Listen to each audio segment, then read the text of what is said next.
Hello, I'm Joyce Lau. I'm a Master of Journalism student at the University of Hong Kong. This is part 2 of a video series about foreign students who have not been able to enter China to finish their higher education. They're a group known by the hashtag Take Us Back to China.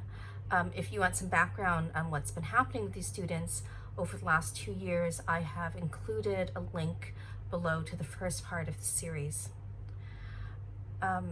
Today we're going to go through the boring, if necessary, task of crunching the numbers.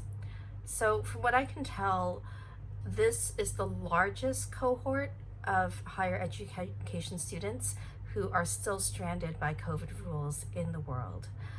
Lots of other media have used the number 500,000 as the number of affected students. That is roughly true.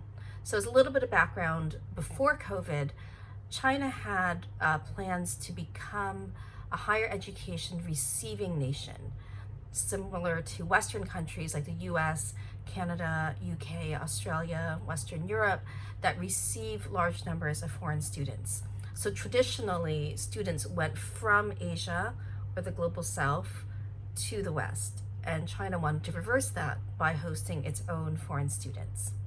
So in 2018-19, it almost reached its goal, and that year it enrolled 492 185 foreign students. So that was the last full school year before COVID hit. And that is according to a Ministry of Education report. Now, that figure is to the month exactly 3 years old. I have not seen any updated numbers. I have read academic stories or academic papers from universities like the University of Huzhou in China and other universities, all of which still cite that 2018-19 number. If I am wrong, if anyone out there has updated figures, please let me know and I will correct this video.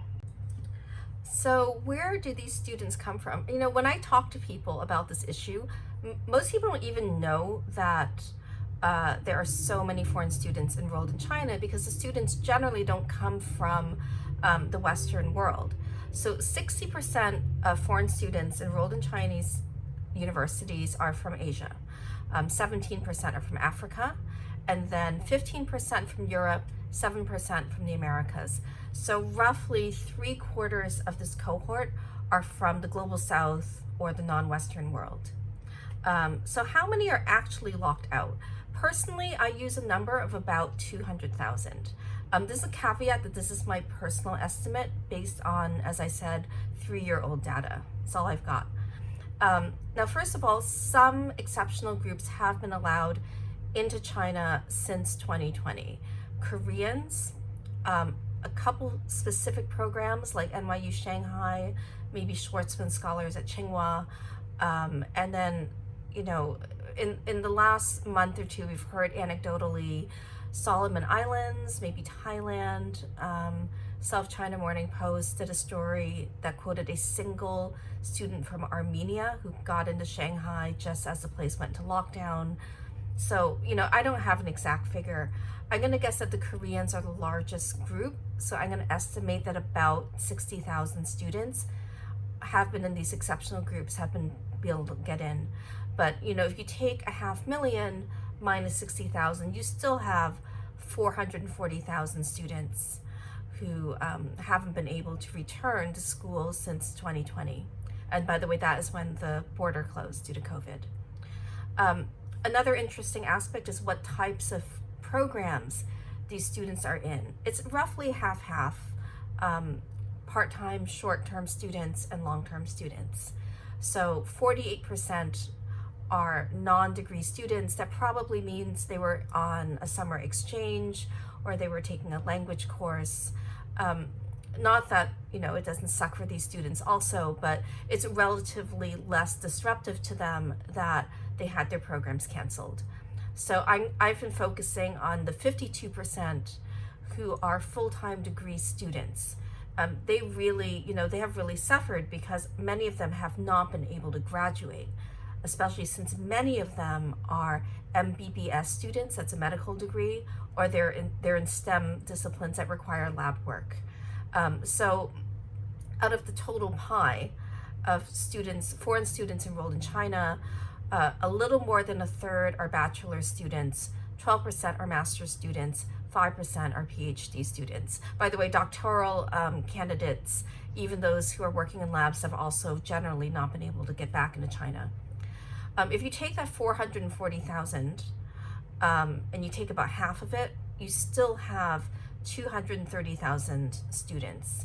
So I would, conservatively say that there are about 200,000 students who've been full-time degree students who've been affected long-term by these border closures. Not many people know this because Take Us Back to China has mostly trended on Twitter, but in the early days, this hashtag actually began on Chinese social media like Weibo. And the reaction, this netizens' reaction was so awful. I mean, there was just frankly atrocious xenophobic responses to these students. There was really little sympathy for letting any foreigners in because foreigners would bring in COVID, but also a lot of stereotypes that foreign students were from poor countries, some not great comments that they're from dark-skinned countries, and a stereotype that they were all reliant on Chinese government scholarship money that should have gone to Chinese students. And like many stereotypes, this is largely not true. 87% of foreign students enrolled in China are self-funded. They are paying for themselves, or in many cases, their families are. And if you follow the Take Us Back to China hashtag, you'll see endless stories of students whose parents have gone into debt, whose parents have sold property. There was a young couple from a developing country who had sold their little apartment so they could go, travel and study together in China.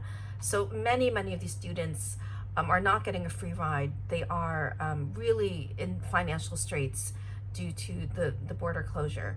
13% of the foreign students are scholarship students, and there's nothing wrong with that. I mean, students all over the world get scholarships, but just wanted to give you kind of a background of where these students are from, what situation they're facing, what types of programs they're in, and who's paying for their education.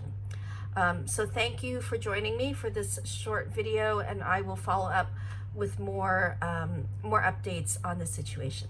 Thank you.